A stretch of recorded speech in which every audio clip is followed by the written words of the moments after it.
We are in the middle of a massive investment battle. You've got two pharmaceutical giants, Eli Lilly and Novo Nordisk, going head-to-head for the multi-billion-dollar weight loss drug market.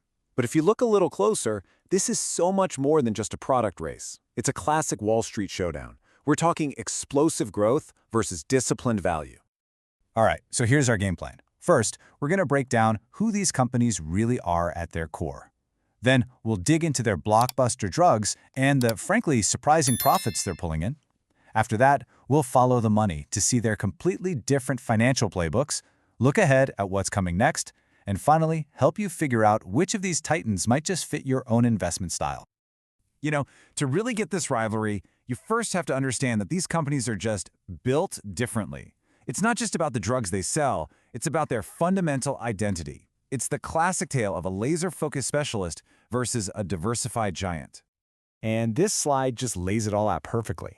Take a look at Novo Nordisk. I mean, wow, they are all in on metabolic health. A whopping 94% of their money comes from diabetes and obesity drugs. They are the definition of a specialist. Then you've got Eli Lilly. Sure, they're a huge player in metabolic health, but they're also fighting battles on other fronts, like in cancer and Alzheimer's research. This right here gets to their corporate DNA. Novo is just doubling down on what it knows best. It wants to be the absolute master of one domain. Lilly, on the other hand, is playing a totally different game. They're building this big, diversified empire, using wins in one area to support the entire structure. Okay, now let's get to the main event, the product war itself. Because when you start to follow the money trail from these drugs, you uncover a financial story that's way more surprising than you might think. It really all boils down to the science. See, Novo was first out of the gate with its single agonist drugs, but then Lilly came along with a dual agonist, which basically means it works on two fronts instead of just one. And the result?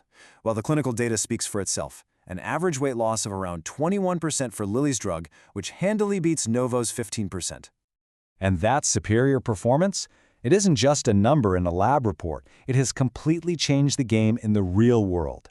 Backed by a $50 billion investment in manufacturing, Lilly has now grabbed about 60% of new prescriptions in the US, wresting market leadership away from Novo. But hang on, here's the twist. This is the part that might blow your mind.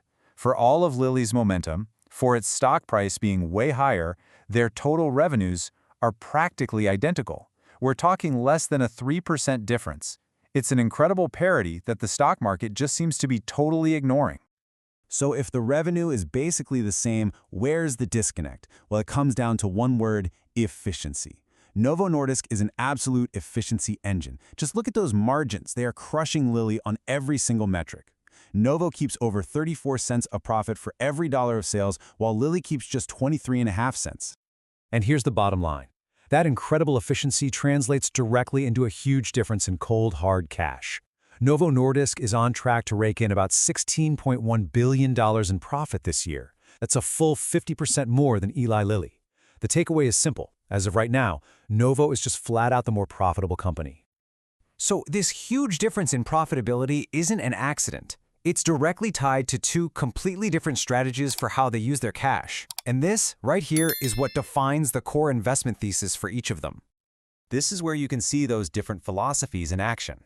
Novo is a cash cow, plain and simple. It's generating 3 times the free cash flow. So where's all of Lilly's money going? Well, look at the R&D numbers. They are pouring a massive 24% of their revenue right back into the lab, chasing that next big breakthrough, while Novo plays a much steadier, more profitable game. And if you want one single number that captures just how incredibly efficient Novo is, this is it. Their return on invested capital is a staggering 87.2%. That means for every single dollar they put into the business, they get almost 88 cents back in profit. That's nearly 4 times what Lilly generates. It's a sign of truly world-class management. So, what does this mean for investors who want to see a return right now? Well, Novo's massive cash flow means more money directly in your pocket. They're sending over $10 billion back to shareholders this year in dividends and buybacks. That's a full $3 billion more than Lilly, making it the clear winner for anyone focused on income. All of this points to a much more stable financial foundation for Novo. They carry about half the debt that Lilly does relative to their equity. This gives them what investors absolutely love to see: a fortress balance sheet. Okay, so that's the picture right now. But the market isn't just looking at today, it's betting on tomorrow. So let's look at the future, see how the next generation of products and the risks that come with each strategy could really shake things up.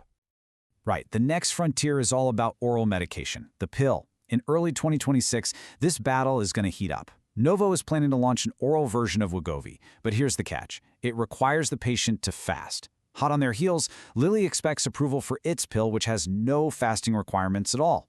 That convenience factor could be a total game changer for getting patients on board. And looking even further out, Lilly has another drug in the works called retatrutide. Now, if you look at how the market has performed, you can see exactly what investors are betting on. Lilly's stock has gone absolutely parabolic, up nearly 400% in 5 years. The market is pricing this stock for perfection, basically assuming its pipeline will completely dominate the future. Meanwhile, Novo has kind of lagged behind, which you could argue offers a much better entry point for value investors. And this brings us to the elephant in the room, the huge valuation gap. Lilly trades at a price-to-earnings ratio of over 50. Novo, on the other hand, trades at a much more reasonable PE of 16. So what does that mean? It means the market is valuing Lilly 5 times more richly, even though it currently makes less profit. Let that sink in for a second. This massive difference in valuation is absolutely central to the risk you're taking on with each company. It really forces you to ask the tough question, is all of that amazing future growth for Lilly already baked into the price? And maybe then some. The risks here are really just a mirror image of their strategies. For Eli Lilly, the number one risk is that sky-high valuation.